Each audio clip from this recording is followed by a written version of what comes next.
माझे नाव काव्य आहे. माझे वडील एक साधारण टेलर होते, पण त्यांच्या अंगात असलेला आत्मसन्मान मी आजवर कोणत्याही मोठ्या माणसात पाहिलेला नाही. आमचा मोहल्ला जुन्या भागात होता. अरुंद गल्ल्या आणि लहानसं घर. आम्ही 3 खोल्यांच्या घरात राहत होतो, ज्याची आठवण काकू वारंवार करून देत असायच्या.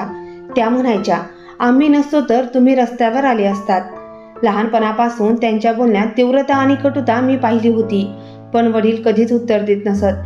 त्यांची ती शांतता माझ्यासाठी नेहमीच एक कोड होती आणि कदाचित एक वेदना सुद्धा.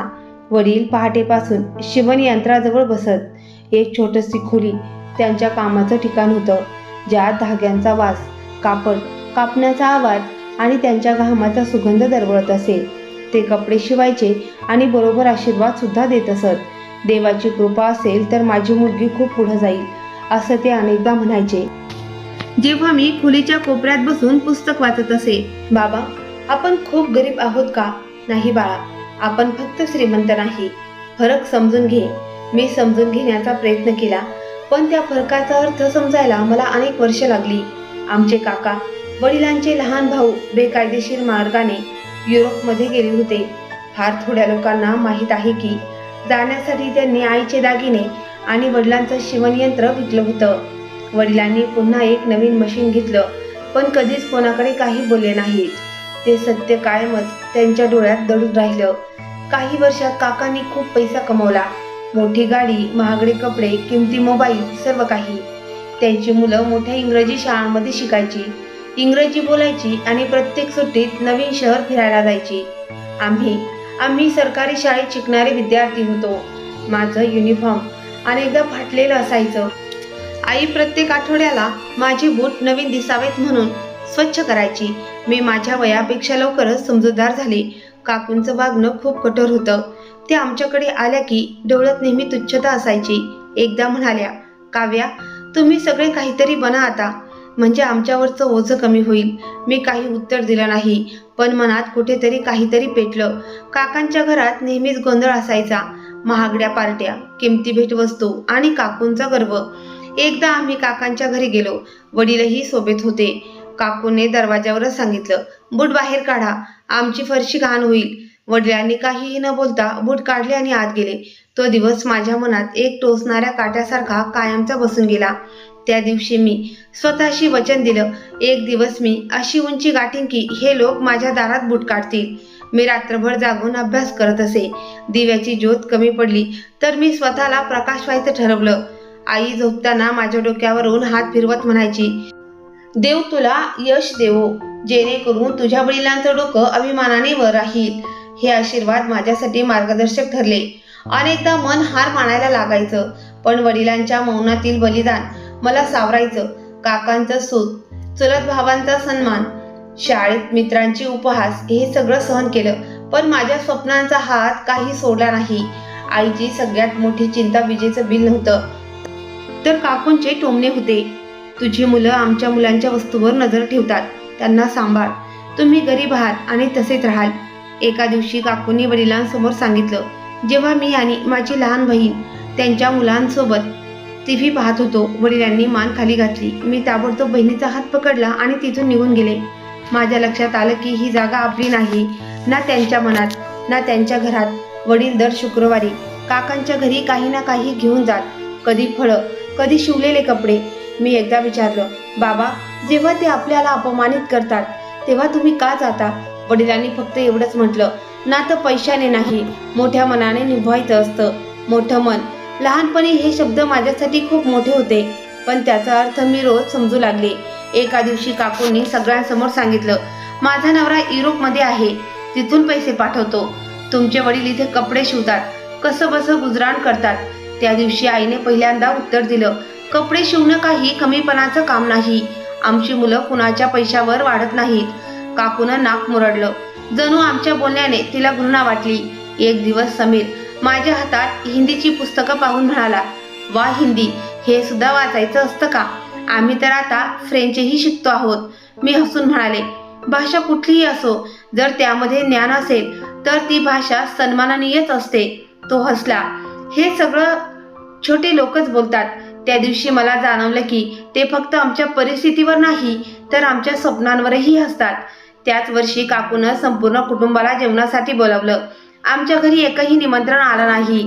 आईनं गप्प बसायला सांगितलं, पण मला माहीत होतं त्या शांततेत काहीतरी आतून तुटत होतं. दुसऱ्या दिवशी जेव्हा आम्ही गेलो तेव्हा काकूनं दरवाजातच म्हटलं, आम्हाला वाटलं नाही की तुम्ही न बोलवता याल आणि तरी सुद्धा आमच्या जीवनात कमी पडत होतं. आम्ही परत आलो, पण त्या दिवशी मी एक आणखी निर्णय घेतला. प्रत्येक अपमान, प्रत्येक टोमणा माझ्या यशाची पायरी बनेल. आई काकूनं बोललेल्या गोष्टीमुळे अनेकदा दुःखी व्हायची. एक दिवस मी तिच्याजवळ बसून म्हणाले, आई, आपल्याला त्यांच्यासारखं नाही बनायचं, पण हे नक्की दाखवायचं की आपण कुणाच्या तरी पेक्षा कमी नाही. आईनं माझ्या कपाळावर हात ठेवून म्हणाली, देव तुला हिंमत देईल. त्या दिवसानंतर मी माझ्या अभ्यासालाच पूजा मानलं. मी ठरवलं, सरकारी शाळेची विद्यार्थिनी असूनही मी माझं नाव कमवणारच. मला सगळ्यांना दाखवायचं होतं की गरीब तो नाही ज्याच्याकडे पैसा नाही, तर तो आहे ज्याच्यात आत्मसन्मान नाही. मॅट्रिकचा निकाल लागला. मी पास झाले होते. एक साधी मार्कशीट, एक साधं कागदाचं पान, पण माझ्यासाठी ते खजिन्याच्या किल्लीसारखं होतं. आईनं कपाळावर हात ठेवून आशीर्वाद दिला, देव तुला आणखी प्रगती देवो बाळा. वडील थोडा वेळ शांत होते, मग म्हणाले, आता पुढचं पाहायला हवं ग बाळे. पण प्रश्न होता, पुढचं कसं? घरात आधीच गॅस, वीज आणि रेशनचे खर्च कसे बसे भागत होते. कोचिंग क्लासेस, कॉलेजची फी, पुस्तकं, हे सगळं आमच्यासाठी स्वप्नासारखं होतं. वडिलांची नजर माझ्या फाईल्सवर जात असे तर त्यात एक ओझं जाणवत असे. मी ठरवलं, हे ओझं आता थोडं हलकं करायचं. बाबा, आता मी स्वतःच तयारी करीन, तुम्ही काळजी करू नका. वडिलांनी माझ्या डोळ्यात पाहिलं, जणू तपासत होते, खरंच मी हे करू शकेन का? मग हळूच ते म्हणाले, जे काही करशील मनापासून कर. मी घराच्या कोपऱ्यातील खोलीला माझ्या अभ्यासाचं ठिकाण बनवलं. तो जुना पंखा, एक लाकडी टेबल आणि एक तुटलेला स्टूल. मी एका रजिस्टरवर मोठ्या अक्षरात लिहिलं, स्वप्न अपूर्ण ठेवायची नसतात. वडिलांच्या एका मित्राची मुलगी मिनल, जी इंटरमिजिएट करत होती, कधी मध्ये अभ्यासासाठी जायची. तिच्याकडे काही जुने पुस्तकं होते जे तिने मला दिली. आम्ही एकत्र अभ्यास करायचो, प्रश्न बनवायचो आणि एकमेकींना विचारायचो. मिनल हसायची आणि म्हणायची, काव्या, तू तर मोठी शिक्षिका होशील. मी हसत म्हणायचे, नाही, मला अधिकारी व्हायचं आहे. एक दिवस मी मिनलला विचारलं, सिव्हिल सेवा परीक्षा फक्त श्रीमंतासाठीच असते का? ती म्हणाली, नाही, पण त्यांच्याकडे संसाधन जास्त असतात.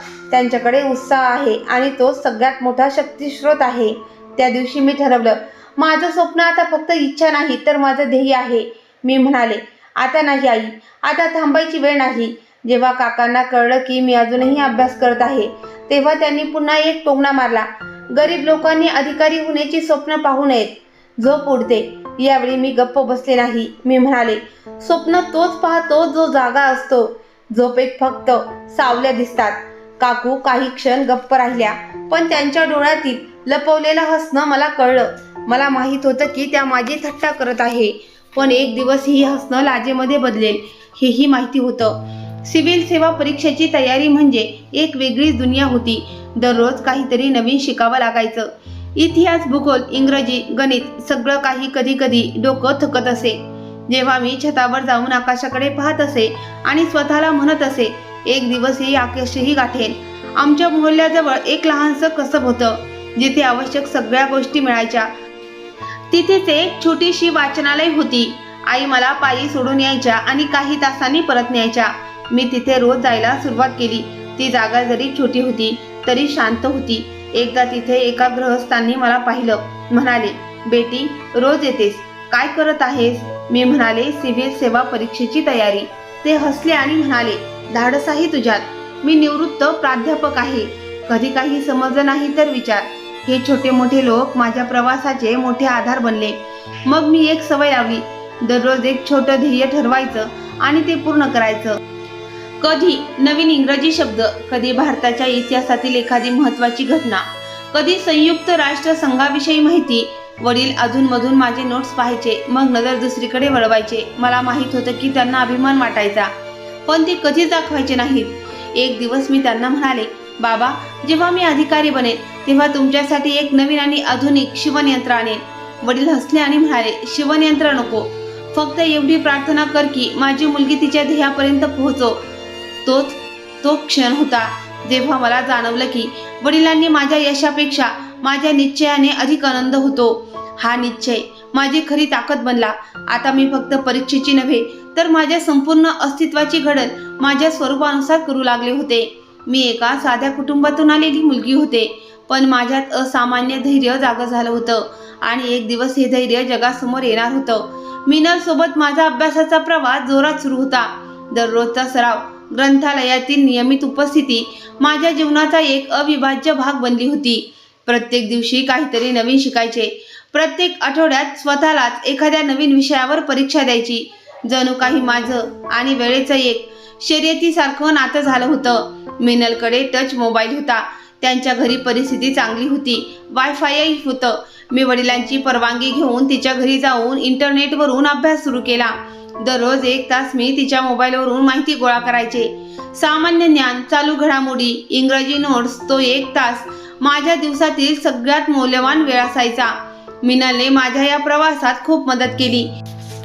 मी परत येऊन रात्री स्वतःच्या हस्ताक्षरात नोट्स लिहायचे. आई अनेकदा म्हणायची, बाळा थकली असशील, थोडा आराम कर. पण माझं उत्तर असायचं, आज आराम केला तर आयुष्यभर कधीच आराम मिळणार नाही. आई घरी माझ्यासोबत होती, पण काकांचे शब्द दिवसेंदिवस अधिकच कटू होत चालले होते. एक दिवस बाबा कपडे देण्यासाठी त्यांच्या घरी गेले. तेव्हा परतताना त्यांच्या चेहऱ्यावर एक विचित्र शांतता होती. मी काही विचारलं नाही, पण संध्याकाळी काकूंचा आवाज गल्लीमध्ये घुमला, आम्हाला तर युरोपमध्ये बसलेल्या नवऱ्याने सर्व सुविधा दिल्या आहेत आणि हे बघा त्यांचे भाऊ अजून सुद्धा गल्लीत शिवणयंत्र चालवत आहे. बाबा दाराजवळ बसले होते. त्यांनी फक्त नजर खाली घातली. मी शांत होते, पण मन मात्र झुकण्याऐवजी उभे राहिलं होतं. माझ्यासाठी ती शांतता आता असह्य झाली होती. एक दिवस काकांची मुलगी त्रिशा माझ्याकडे आली. म्हणाली, आई म्हणत होती की तू पुस्तकं घेऊन ग्रंथालयात काय करतेस? काहीतरी काम का नाही करत? तुमच्यासारखे लोक तर घरामध्ये भांडी घासायला लागतात. मी म्हटलं, मी भांडीही घासीन आणि तुझे विचार सुद्धा, पण योग्य वेळी. ती हसली. विचार नाही, ही तर वास्तविकता आहे. तुमच्यासारखे लोक कितीही शिकले तरी काही फरक पडत नाही. काही लोक कायम खाली राहतात. मी शांतपणे दरवाजा बंद केला. काही गोष्टींची उत्तर वेळ येईपर्यंत न देणं हे चांगलं असतं. त्या दिवसानंतर मी अभ्यासाचा वेळ वाढवला. रात्री उशिरापर्यंत जागं राहणं, सकाळी लवकर उठणं आणि दिवसा घराच्या कामात मदत करणं. मी वेळेचा एक क्षणही वाया घालवला नाही. आई अधूनमधून म्हणायची, बाळा थकली असशील. मी म्हणायचे, आई मी आता स्वतःला नाही, वडिलांना सिद्ध करायचं ठरवलं आहे. मोहल्ल्यातल्या बायका पण आता काकूंच्या बोलण्यावर विश्वास ठेवायला लागल्या होत्या.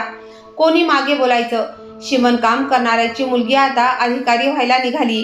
कोणी हसायचं, अधिकारी, स्वप्न पाहायलाही मर्यादा असते. मी आईला सांगितलं, लोक आपल्याविषयी बोलतात. आई हसून म्हणाली, लोक तर देवाबद्दलही बोलत असतात. तू तर एक सामान्य माणूस आहेस. तू फक्त तुझं कष्ट करणं चालू ठेव. काकूंना तर जणू माझ्या विरुद्ध दररोज एक नवीन टोमणा शोधायचा असायचा. एक दिवस म्हणाल्या, ही सगळी पुस्तकं आणि नोट्स बघून तुला काय वाटतं? सरकार तुला अधिकारी बनवेल? तुमच्यासारखे लोक तर फाईल उचलायच्याही लायक नाहीत. यावेळीही वडील तिथेच बसले होते. मी त्यांच्याकडे पाहिलं. त्यांनी डोळे बंद केले. जणू सगळं सहन करणं त्यांची सवय झाली होती. रात्री मी वडिलांना विचारलं, बाबा तुम्ही उत्तर का देत नाही? ते हलक्या आवाजात म्हणाले, बाळा उत्तराने फक्त आवाज मोठा होतो, दर्जा नाही. आणि मला तुझ्यावर विश्वास आहे. ही पहिली वेळ होती की वडिलांनी स्पष्टपणे सांगितलं की त्यांना माझ्यावर विश्वास आहे. मला असं वाटलं जसं कोणीतरी माझ्या हातात मशाल दिली असावी. मला माहिती होतं की आता मी मागे फिरणार नाही. जेव्हा मी सिव्हिल सेवा परीक्षेचा फॉर्म प्रिंट केला तेव्हा पहिल्यांदा वडिलांनी विचारलं, तुला वाटतं का तू हे करू शकशील?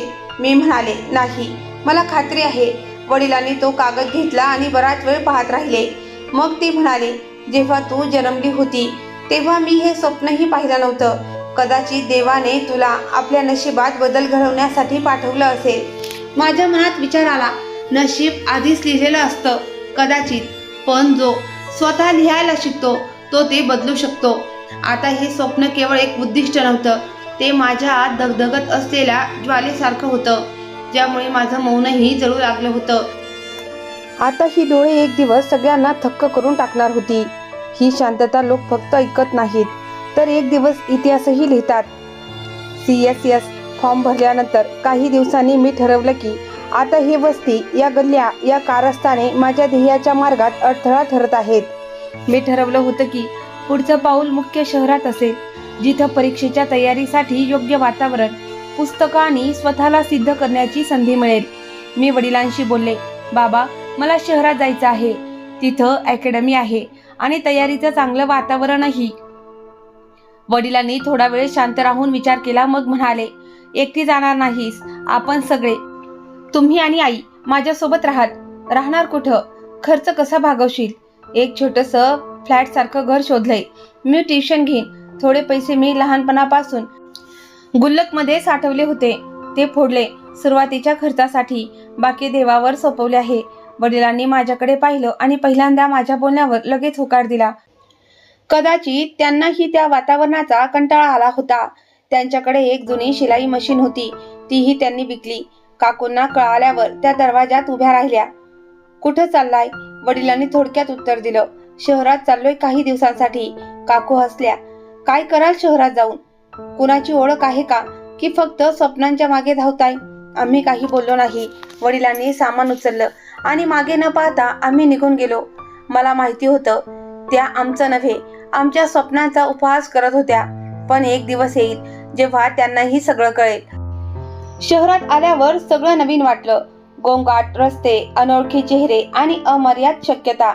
आम्ही एका खोलीचं छोटंसं घर भाड्याने घेतलं. छत गळत होतं, बाथरूमचा नळही, पण तिथं ती घुसमट नव्हती जी जुन्या वस्तीत होती.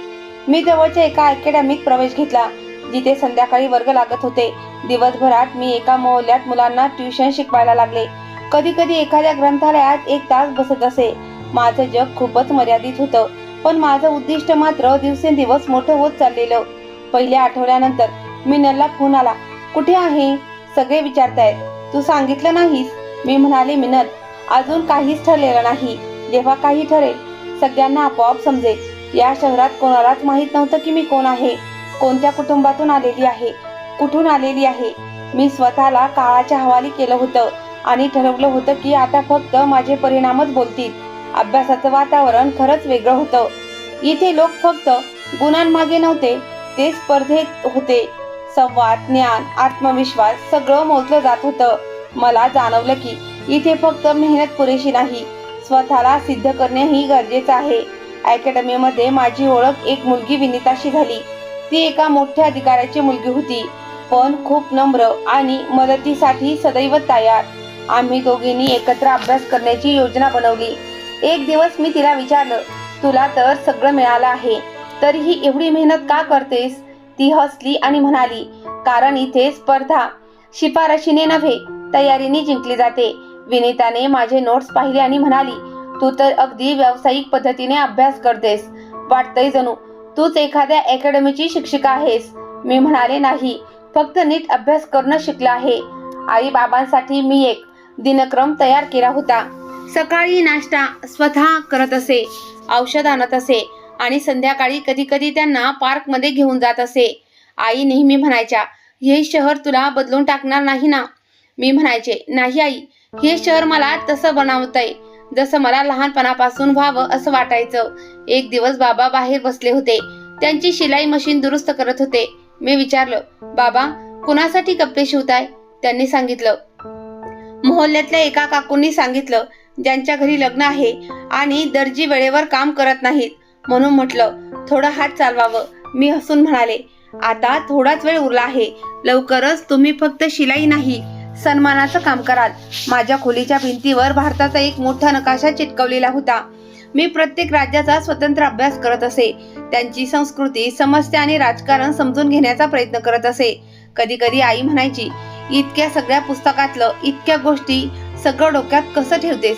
मी म्हणाले, आई, माझ्यात खूप जागा आहे, फक्त यश येण्याची वाट पाहते आहे. गावात कोणी जाणत नव्हते की आम्ही कुठे गेलो आहोत. जे लोक नेहमी काही ना काही विचारायचे ते आता फक्त शांतपणे अंदाज लावत होते. मिनलने एकदा फोन करून सांगितलं, काकूंनी सगळ्यांना सांगितलंय की तुमचे वडील कर्जामुळे शहरात गेले आहेत. मी म्हणाले, बरोबर सांगितलंय तिने. कर्ज फक्त हे पैशांचंच नसतं, सन्मानाचंही असतं आणि मी तेच फेडायला आले आहे. आता माझा दिवस अभ्यास, ट्युशन आणि स्वतःला घडवण्यात जातो. आई आणि वडील माझ्यासोबत होते आणि त्यांच्या डोळ्यात मी ते समाधान पाहत होते जो अनेक वर्षापासून हरवलेला होता. शहरात राहायला सुरुवात करून 6 महिने झाले होते. तयारीची गती आता सुधारत होती आणि आई वडीलही हळूहळू नवी वातावरणाशी जुळवून घेत होते. गावातल्या 2-3 बायकांनी वडिलांना काही छोटेसे काम देणे सुरू केलं होतं आणि माझ्या ट्युशन मधून घर खर्च निघू लागला होता. एक शांतता होती, समाधान होतं. पण एक दिवस असा आला की तो सगळा सुकून आवाजही न करता विरून गेला. त्या दिवशी सकाळी मी माझे नोट्स पूर्ण करत होते तेव्हा वडिलांना एक फोन आला. नंबर पाहून त्यांच्या डोळ्यात थोडीशी आश्चर्याची झलक होती. हा रंजनचा नंबर आहे. किती वर्षांनी आठवण झाली भावाची. वडील म्हणाले, रंजन म्हणजे आमचे काका. फोनवर फक्त 2 मिनिटाचं बोलणं झालं. फक्त मान हलणं आणि खूप छान, अभिनंदन असे शब्द. फोन ठेवताच वडील शांत झाले. मी विचारलो, काय झालं बाबा? वडिलांनी सांगितलं, समीर असिस्टंट कमिशनर झालाय. आज त्याच्या सन्मानार्थ एक दावत आहे. सगळ्या कुटुंबाला आमंत्रण दिलं आहे. मी लगेच विचारलं, आणि आपल्याला? वडिलांनी नजर चुकवत उत्तर दिलं, नाही, आपल्याला नाही. कदाचित आता आपण त्यांच्या कुटुंबाचा भाग नाही. खोलीत एक विचित्र शांतता पसरली. आईने काही वेळाने म्हटलं, समीरचं खरंच अभिनंदन आहे, पण आपल्या भावाला न बोलावणं असो त्यांची इच्छा. मला माहित होतं की आई स्वतःला समजावत होती आणि वडील पुन्हा त्यांच्या दुःखाला सहन करण्याची सवय अंगीकारत होते. पण त्या दिवशी काहीतरी बदललं होतं. वडिलांच्या चेहऱ्यावर दररोजची गंभीरता नव्हती, तर एक पोकळी होती. जणू काहीतरी दरवाजा बंद झाला होता. संध्याकाळी जेवायला बोलवायला आई आली तेव्हा वडील अंगणात शांतपणे बसून आकाशाकडे पाहत होते. मी म्हटलं, समीरला लहानपणी अभ्यासासाठी पहिली पिशवी मीच आणून दिली होती. त्यावेळेस रंजन परदेशात जाण्याच्या तयारीत होता. त्रिशाचा प्रवेश घेताना सुद्धा पैसे कमी पडले होते, पण मी माझे सगळे खर्च थांबवून तिचं काम आधी केलं. कदाचित मी अपेक्षा ठेवू नये. मी त्यांच्या शेजारी बसत म्हणाले, बाबा, तुम्ही जे केलं ते तुमच्या मोठेपणाचं लक्षण होतं. त्यांची लहान मनोवृत्तीची किंमत तुम्ही का मोजताय? ते हळूच म्हणाले, बाळा, नाती निभावत राहा. दुसरं कोणी ओळखो वा न ओळखो, फक्त कधी कधी मन थकून जातं. दुसऱ्या दिवशी समीरच्या स्वागत समारंभाच्या फोटो सोशल मीडियावर येऊ लागले.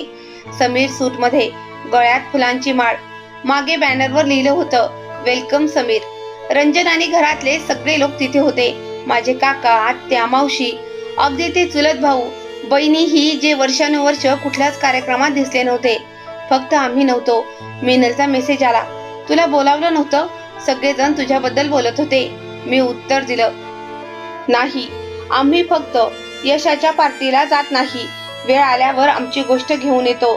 त्या रात्री आई उशिरापर्यंत जागी होती. भांडी घासत घासत हात चोळत होती.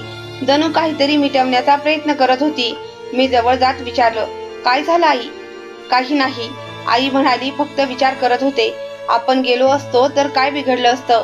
एका ताटात जेवणाने कोणाची इज्जत कमी होत नाही, पण कदाचित त्यांची मोठेपणाची जाणीव लहान वाटली असती.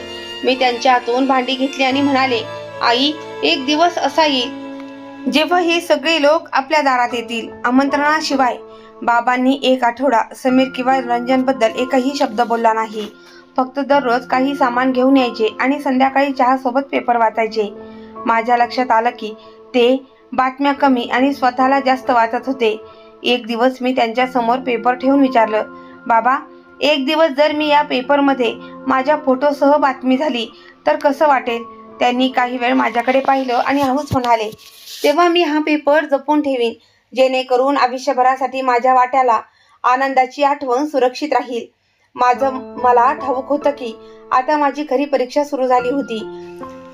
फक्त CSSची नाही, तर समीरच्या यशाने आणि आमच्या दुर्लक्षाने झालेल्या जखमेवर कुंकल घालण्याची देखील. आठवड्यानंतर एके दिवशी जेव्हा मी कोचिंगवरून परत येत होते तेव्हा रस्त्यात मला समीर आणि काकूंचा आवाज ऐकू आला. ते एका बाजारात कोणाशी तरी बोलत होते. आमच्या कुटुंबात कोणीही आमच्याशी स्पर्धा करू शकत नाही. आता सगळ्यांनी समजून घ्यायला पाहिजे की आम्ही कुठे आहोत. माझे पाय आपोआपच थांबले. मी स्वतःला सावरलं आणि पुढे निघाले. त्यांच्या बोलण्याचं मला काहीच अप्रूप नव्हतं, पण त्यांची वृत्ती स्पष्ट होती. मी मनात म्हटलं, आता खरी स्पर्धा आहे, वेळ आणि गर्व यांच्यातली. पार्टीला बरेच दिवस झाले होते, पण घरात शांतता पसरली होती. वडिलांच्या चेहऱ्यावर खिन्नता पसरली होती. ते पूर्वीसारखे राहिले नव्हते. काम करताना वारंवार थांबायचे. जणू काहीतरी आठवतंय असं वाटायचं. पेपर वाचताना कधी पान उलटायलाही विसरायचे. आईने एक दिवस मला खुणेने बोलावलं. बाबा काहीसे बदलले आहेत. आधीसारखे बोलतही नाहीत. मी म्हटलं, मला माहीत आहे आई, त्या पार्टीने दिलेली रक्कम अजूनही ताजी आहे. मी ठरवून टाकलं होतं, जर पुढच्या वेळेला कोणत्याही समारंभात आपलं नाव नाही घेतलं गेलं तर आपण स्वतः जाऊ. यावेळी मी फक्त तमाशा बघणारी राहणार नव्हते. मी माझ्या खोलीत जाऊन पुस्तकं आवरली. सगळं काही बदलल्यासारखं वाटत होतं. 30 नोट्स, तोच अभ्यासक्रम, पण आता त्यांचा अर्थ माझ्या नजरेत बदलला होता. CSS आता फक्त यशाचं साधन राहिलं नव्हतं. तो आता एक प्रकारचं उत्तर देण्याचं माध्यम बनलं होतं. उत्तर एका व्यक्तीला नव्हे, तर त्या विचारसरणीला जे अनेक वर्षापासून आपल्या सन्मानाला पायदळी तुडवत होती. माझी मेहनत आता अधिक तीव्र झाली होती. दुसऱ्या दिवशी सकाळी वडील पूजा करून बसले होते. मी त्यांच्या जवळ गेले. बाबा, आजपासून मी अभ्यासात कोणतीही ढिलाई ठेवणार नाही आणि तुम्ही मला वचन द्या की तुम्ही हार मानणार नाही. ते माझ्याकडे पाहू लागले. डोळ्यात थोडी कोमलता, थोडा अभिमान आणि खूप सारं दुःख होतं. ते म्हणाले, काव्या, मी हरलो नाहीये, फक्त थकलो आहे. मग आता माझी वेळ आली आहे बाबा. तुम्ही आता विश्रांती घ्या आणि मला पुढे जाऊ द्या. त्या दिवसानंतर माझा दिनक्रमच बदलून गेला. मी अभ्यासक्रमाच्या पलीकडे जाऊन खोलवर अभ्यास करायला सुरुवात केली. लेखन सराव वाढवला. दररोजच्या बातम्या वाचवण्यासाठी ठराविक वेळ राखून ठेवला. माझं ध्येय फक्त गुण मिळवणं नव्हतं, तर समाजात वजन असलेली जागा मिळवणं होतं. विनिता, जी अकॅडमीत माझ्यासोबत होती, एक दिवस म्हणाली, तुझ्या चेहऱ्यावर काहीतरी बदल झालाय. तू पूर्वीपेक्षा जास्त गंभीर झाली आहेस. मी म्हणाले, आता अभ्यास माझ्यासाठी वैयक्तिक झाला आहे. वेळ असाच जात राहिला आणि माझ्या CSS परीक्षेचा दिवस जवळ आला. मी प्रत्येक पेपरसाठी रात्रंदिवस मेहनत घेतली. आता परतण्याचा काही मार्ग नव्हता, ना चुकण्याची संधी. मला माझ्या वडिलांचे खाली वाकलेले कपाळ आणि आईचे सुरकुतलेले हात यांचा विश्वास कुठल्याही परिस्थितीत तोडायचा नव्हता. मला त्यांना समाजात तो मान मिळवून द्यायचा होता, ज्याचे ते खरे हकदार होते. एक एक करून सर्व पेपर संपले. आई रोज मला आशीर्वाद देऊन कपाळावर प्रेमाची पावन खून देऊन पाठवत असे. परीक्षा संपली होती. आता निकालाची वाट पाहायची होती. मला माहीत होतं, माझ्या यशाची वाट माझ्या आई वडिलांशिवाय कोणीच पाहत नव्हतं. आणि तसंच झालं. निकाल लागला आणि माझ्या डोळ्यात कृतज्ञतेचे अश्रू आले. मी देशात 10वी रँक मिळवली होती. माझ्या मेहनतीचं, आई आणि वडिलांच्या आशीर्वादाचं फळ मिळालं होतं. मी घरी जाऊन त्यांना सांगितलं, तेव्हा ते आनंदाने हरकून गेले. त्यांनी मला मिठी मारली, प्रेम केलं, आशीर्वाद दिले आणि हे आशीर्वादच माझ्या आयुष्यातली सर्वात मौल्यवान संपत्ती बनले. पण अजून एक टप्पा बाकी होता, मुलाखतीचा. काही आठवड्याने मुलाखत झाली. पॅनलने विचारलं, तुम्ही याआधी कुठे काम केलं आहे का? मी म्हणाले, नाही, पण काम करण्याआधी मी स्वतःला त्या योग्यतेस पात्र बनवलं आहे. हा पहिला क्षण होता जेव्हा मला वाटलं की मी एका पदावर उभी आहे. जरी तो फक्त एक प्रतीक असला तरी माझी निवड झाली. माझ्या आयुष्यातली सर्वात मोठी उणीव भरून निघाली होती. मी घरी परतले तेव्हा वडील अंगणात बसून शिलाई मशीनमध्ये धागा घालण्याचा प्रयत्न करत होते, पण दृष्टी दोषामुळे ते वारंवार अयशस्वी होत होते. मी त्यांच्याजवळ जाऊन बसले आणि त्यांचा हात धरून म्हणाले, बाबा, आता तुम्हाला या कमजोर हाताने काही करायची गरज नाही. त्यांनी प्रश्नार्थक नजरेने माझ्याकडे पाहिलं. माझ्या डोळ्यात कृतज्ञतेचे अश्रू होते. मी फक्त एवढंच म्हणाले, बाबा, तुमच्या मुलीने तो मान मिळवला आहे, ज्यासाठी आपण सगळ्यांनी वर्षानुवर्ष तपस्या केली होती. बाबा आनंदाने उभे राहिले आणि मला मिठी मारली. न जाणे तो कसा क्षण होता. आम्ही बाप लेकी दोघेही ढसाढसा रडत होतो. आई स्वयंपाकघराच्या दारात उभी होती आणि पदराने डोळे पुसत होती. आज पहिल्यांदाच बाबांनी मनापासून आपल्या भावना व्यक्त केल्या होत्या. रात्री मी खोलीच्या भिंतीवर एक नवीन पोस्टर चिटकवलं. त्यावर फक्त एक वाक्य होतं, जे लोक तुला तुच्छ समजतात त्यांच्यासमोर डोळ्यात डोळे घालून जग.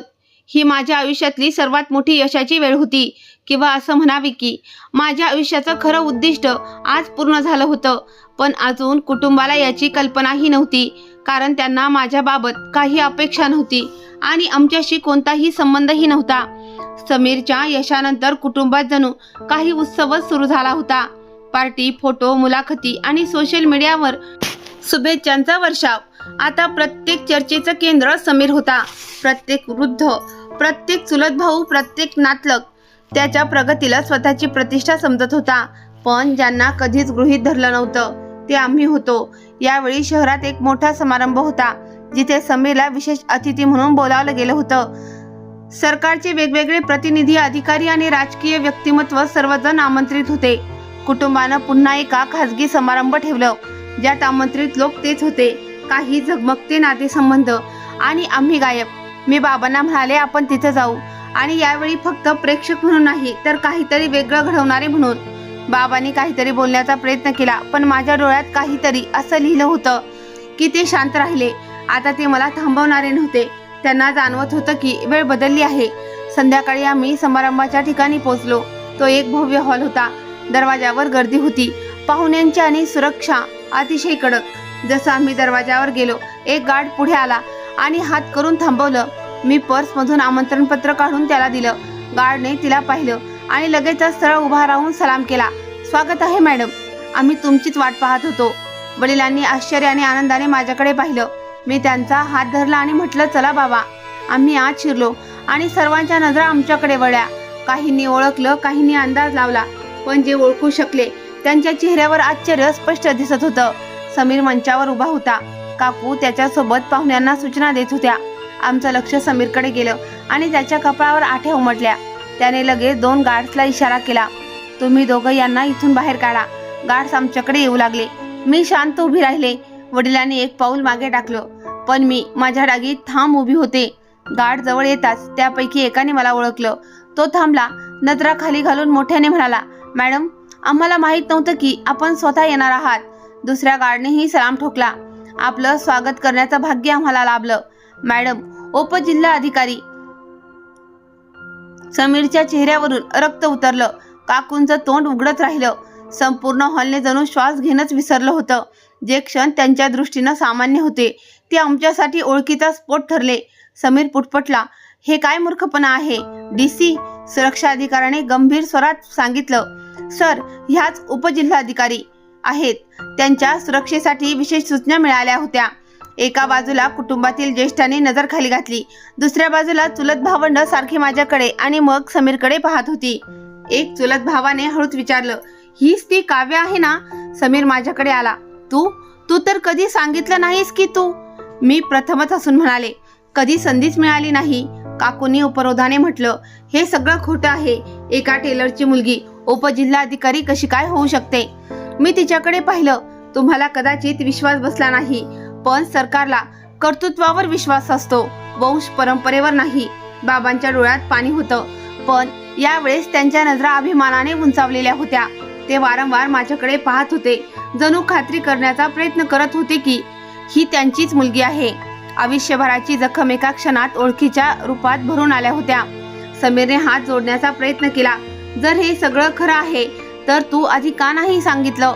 मी म्हणाले, कारण ओळख स्वतः बोलते, तेव्हा परिचयाची गरज उरत नाही. संपूर्ण सभागृहात आता हळूहळू कुजबूज सुरू झाली होती.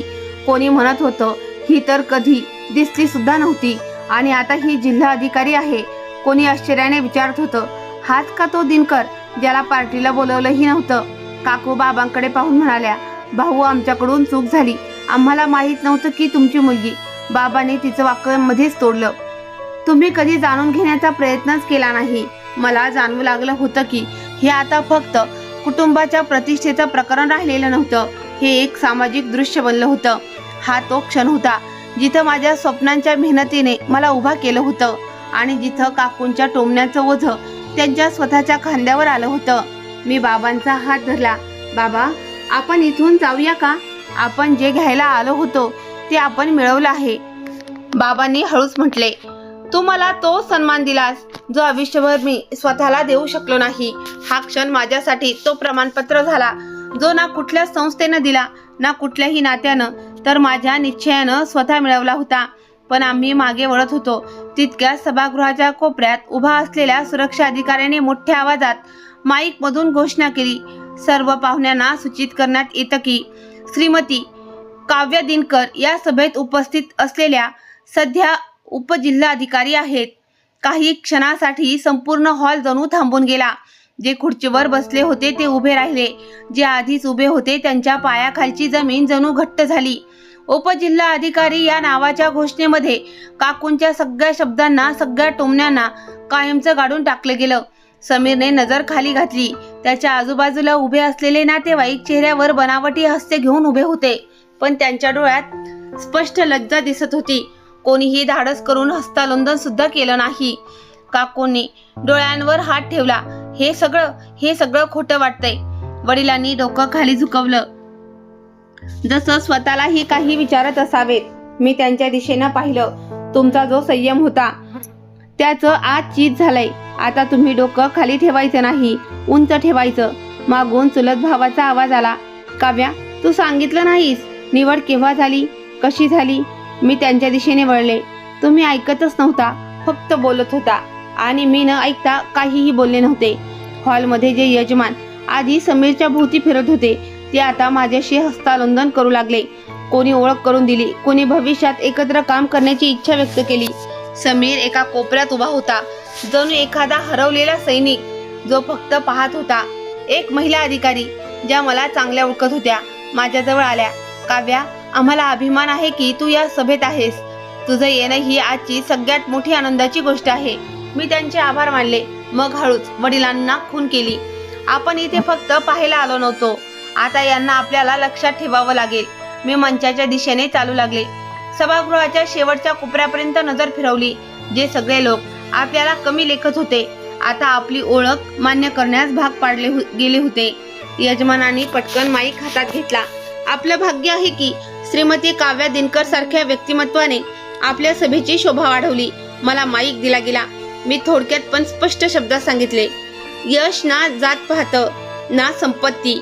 ते फक्त मेहनत, नियत आणि स्वभाव पाहतं. जे लोक इतरांची लायकी ठरवतात, ते अनेकदा स्वतःच्या मर्यादा विसरतात.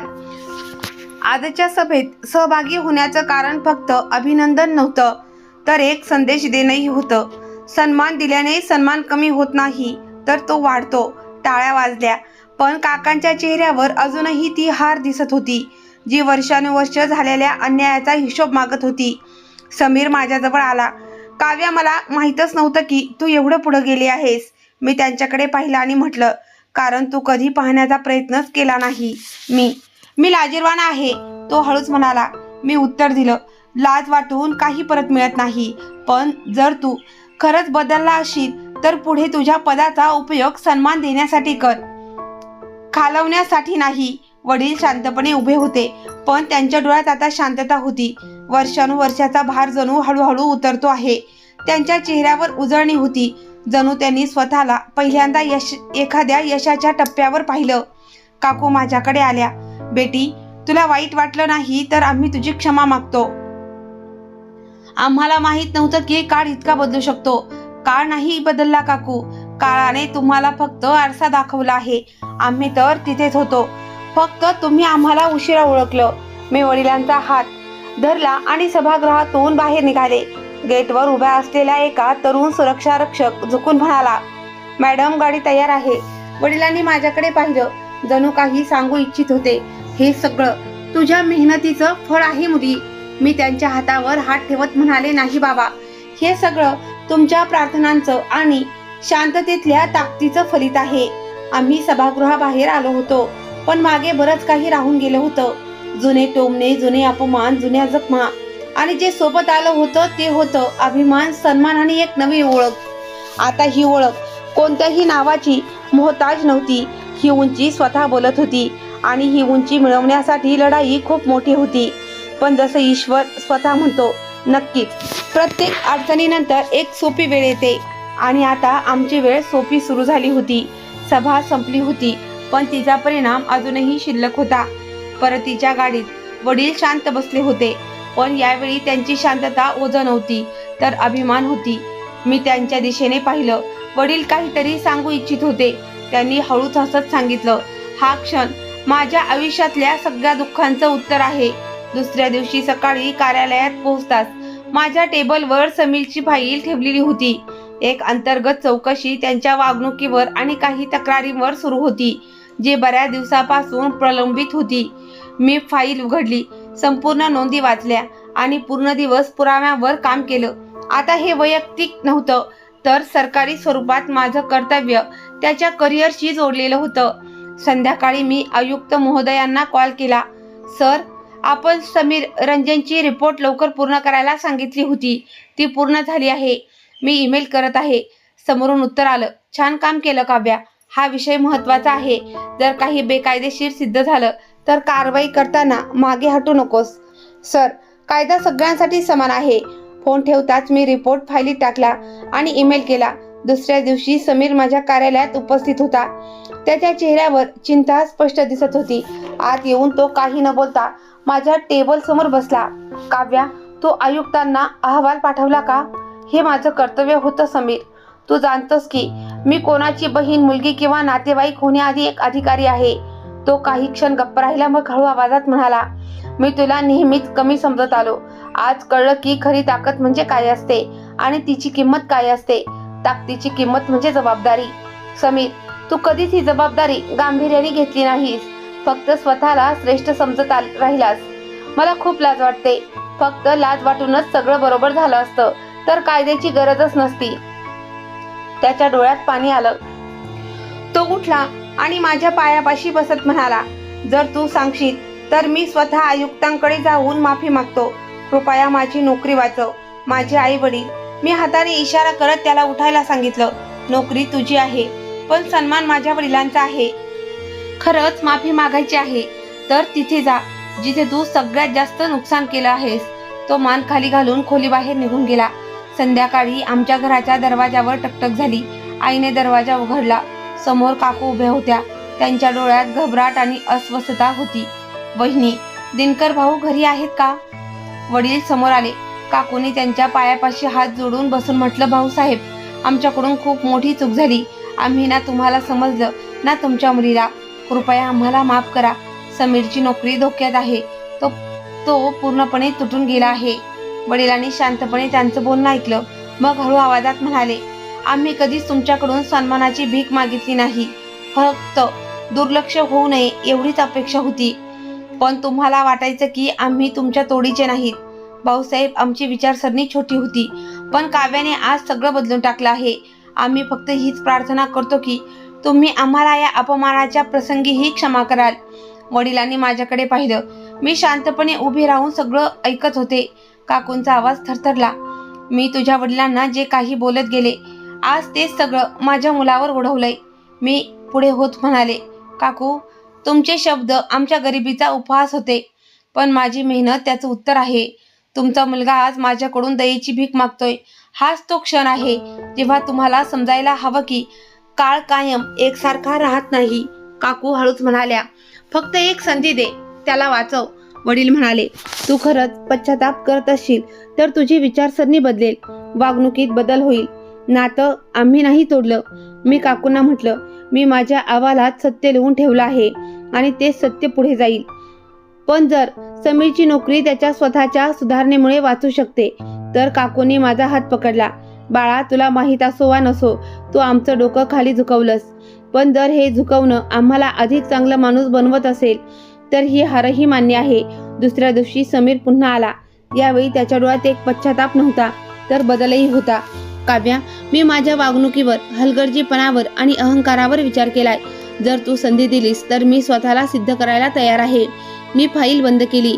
तुला तुझा सन्मान परत मिळवायचा असेल तर आता फक्त शिफारस पुरेसी नाही, माणूस बनावं लागेल. हा क्षण माझ्यासाठी केवळ अधिकार दाखवण्याचा नव्हता तर तो प्रत्येक क्षणाचं उत्तर होतं जेव्हा आम्हाला कमी लेखलं गेलं होतं. आमच्या स्वप्नांची थट्टा झाली. आज सगळं बदललं होतं आणि आज माझ्याकडे ताकद होती, कायद्याची, सत्याची आणि संस्काराची. ही तीच ताकद होती जी त्याग आणि संयमाच्या किमतीवर मिळाली होती. ऑफिसमध्ये शांतता होती. समीरची फाईल बंद झाली होती. कारवाई पूर्ण झाली होती आणि आता फक्त अहवालाच्या आधारावर निर्णय घ्यायचा होता. मला माहीत होतं की समीर आता स्वतःला एक चांगला अधिकारी बनवण्यासाठी प्रयत्न करेल, पण गेलेले क्षण इतक्या सहज पुसता येत नाहीत. दुपारी कमिशनर साहेबांचा संदेश आला की जर कोणती शिफारस आली असेल तर जरूर कळवा, पण अहवाल निपक्ष असावा.